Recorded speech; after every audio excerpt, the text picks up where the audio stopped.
तो उस straight of Hormuz की जहां से गुजरने वाले जहाजों से ईरान फीस वसूलने की तैयारी कर रहा है। स्ट्रेट ऑफ हॉर्मूज में ईरान तुर्की का मॉडल अपनाना चाह रहा है, लेकिन ट्रंप न सिर्फ इसके खिलाफ हैं बल्कि अंतर्राष्ट्रीय कानून का हवाला देते हुए ईरान को चेतावनी भी दे रहे हैं। सवाल यही है कि आखिर तुर्की का वो कौन सा फॉर्मूला है जिसे ईरान अब स्ट्रेट ऑफ हॉर्मूज में लागू करना चाहता है। और उससे बड़ा सवाल यह है कि अगर ईरान ने फीस वसूलनी शुरू की तो क्या इसका परिणाम एक और युद्ध होगा। ईरान के उप विदेश मंत्री काजिम गरीबाबादी ने कहा है कि हॉर्मुज स्ट्रेट में उन जहाजों की सुरक्षा सुनिश्चित नहीं की जा सकती है जो ईरान के नियम और व्यवस्था का पालन नहीं कर रहे हैं। दुनिया भर में दो तरह के जलमार्ग हैं, पहला प्राकृतिक जलमार्ग और दूसरा मानव निर्मित जलमार्ग। मानव निर्मित जलमार्ग से टोल या फीस वसूली जाती है क्योंकि उसके निर्माण में खर्च आता है, लेकिन जो जलमार्ग प्राकृतिक हैं वहां कोई टोल टैक्स या फीस नहीं वसूली जा सकती। इस कानून का नाम है United Nations Convention on the Law of the Sea, शॉर्ट में इसे अनक्लॉस कहा जाता है। ये कानून 10 दिसंबर 1982 को अपनाया गया था और 16 नवंबर 1994 को लागू हुआ था।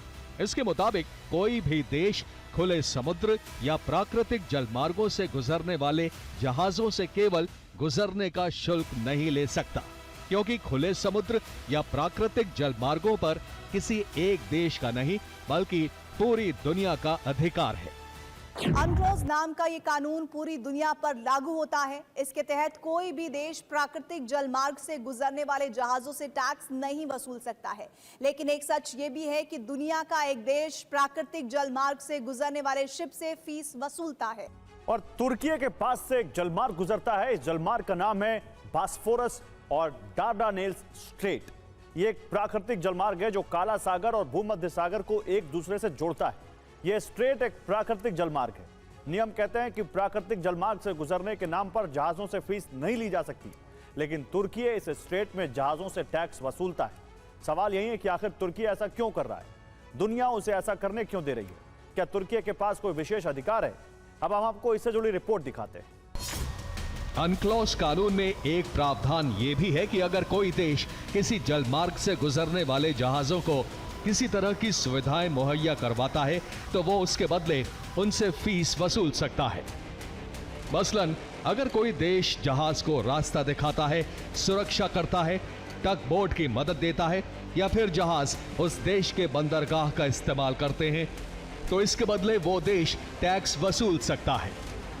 नियम बहुत साफ है। प्राकृतिक जलमार्ग में कोई देश सिर्फ इसलिए टैक्स नहीं वसूल सकता है क्योंकि कोई जहाज उस मार्ग से जा रहा है। फीस तभी ली जा सकती है जब जहाज को वो देश कई तरह की सुविधाएं मुहैया करवाता है। अगर वो ऐसा करता है तो उसके बदले रकम ले सकता है। ईरान बॉस्फोरस का हवाला देकर कह रहा है कि वो भी स्ट्रेट ऑफ हॉर्मुज से गुजरने वाले जहाजों की सुरक्षा करेगा, उन्हें राह दिखाएगा। ईरान का कहना है कि अगर इस संवेदनशील जलमार्ग से जहाज सुरक्षित निकलना चाहते हैं तो वो ईरान की सुरक्षा व्यवस्था के तहत ही निकल सकते हैं। इसके बदले उन्हें फीस देनी पड़ेगी।